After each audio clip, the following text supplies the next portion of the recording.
بسم اللہ الرحمن الرحیم۔ معزز خواتین حضرات، السلام علیکم ورحمۃ اللہ وبرکاتہ۔ اس حقیقت سے انکار نہیں ہے کہ انسان اللہ تعالیٰ کی زمین پر اللہ کی سب سے پیاری مخلوق ہے، لیکن انسانوں میں بھی رب کائنات کی طرف سے درجہ بندی ہے۔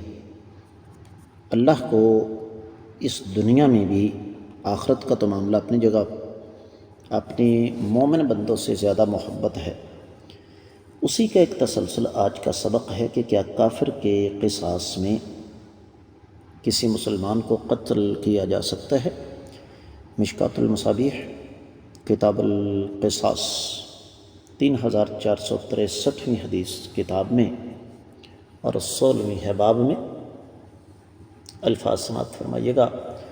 وعن ابی جحیفۃ رضی اللہ عنہ قال سألت علی رضی اللہ عنہ هل عندكم شيء ليس في القرآن فقال والذي فلق الحبة وبرأ النسمة ما عندنا إلا ما في القرآن إلا فهما يعطى رجل في كتابه وما في الصحيفة قلت وما في الصحيفة قال العقل وفكاك الأسير وأن لا يقتل مسلم بكافر رواہ البخاری۔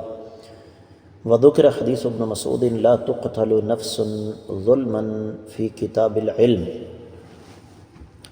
معزز خواتین حضرات، آپ نے سماعت فرمایا کہ یہ حدیث صحیح بخاری میں ہے۔ اس کا تفصیلی حوالہ آپ کی خدمت میں رکھ رہا ہوں۔ یہ حدیث مبارکہ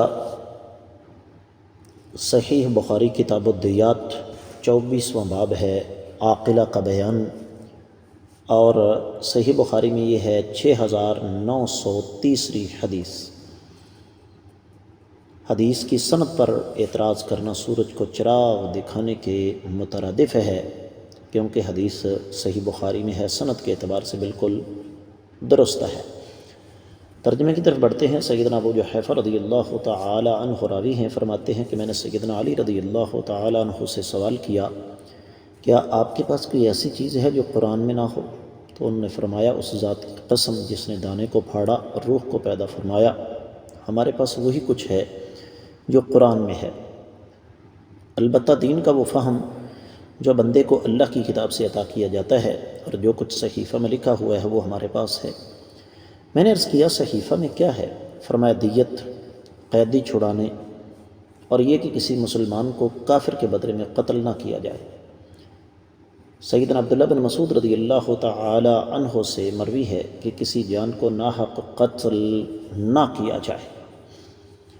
معزز خواتین حضرات، سب سے پہلے تو یہ بات ذہن میں رکھیے کہ اگر کوئی بد نصیب انسان آج کے دور میں اس حدیث کو بنیاد بنا کر انکار حدیث کا دروازہ کھولتا ہے، انکار حدیث کے فتنے کو ہوا دینے کی کوشش کرتا ہے، تو اسے کم از کم الفاظ میں احمق ترین کہا جاتا ہے۔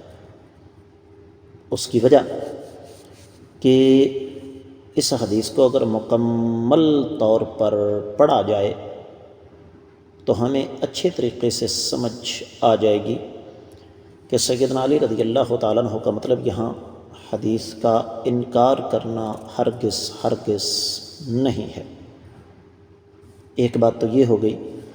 دوسری بات ہمیں اس حدیث سے معلوم ہوتی ہے کہ صحابہ کرام رضوان اللہ علیہم اجمعین ایک دوسرے کی علمی فضیلت کا، علم و فضل کا اعتراف کرتے تھے اور ایک دوسرے سے مسائل پوچھتے تھے، اور پھر یہ حدیث خود بتا رہی ہے کہ فہم سے مراد یہاں حدیث ہی ہے۔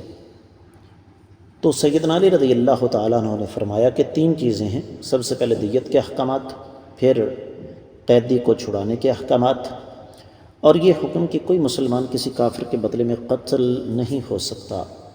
اس کا مطلب یہ نہیں ہے کہ ایک مسلمان کو یہ حق حاصل ہے کہ وہ کسی کافر کو قتل کرے۔ بات صرف اتنی سی ہے کہ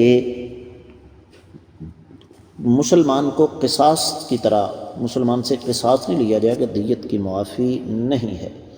نہ ہی اس سے مراد یہ ہے کہ مسلمان اٹھ کر کافروں کو قتل کرنا شروع کر دیں بلا وجہ۔ امید ہے کہ آپ کو انشاءاللہ یہ حدیث سمجھ آ گئی ہوگی۔ اجازت دیجیے، السلام علیکم ورحمۃ اللہ وبرکاتہ۔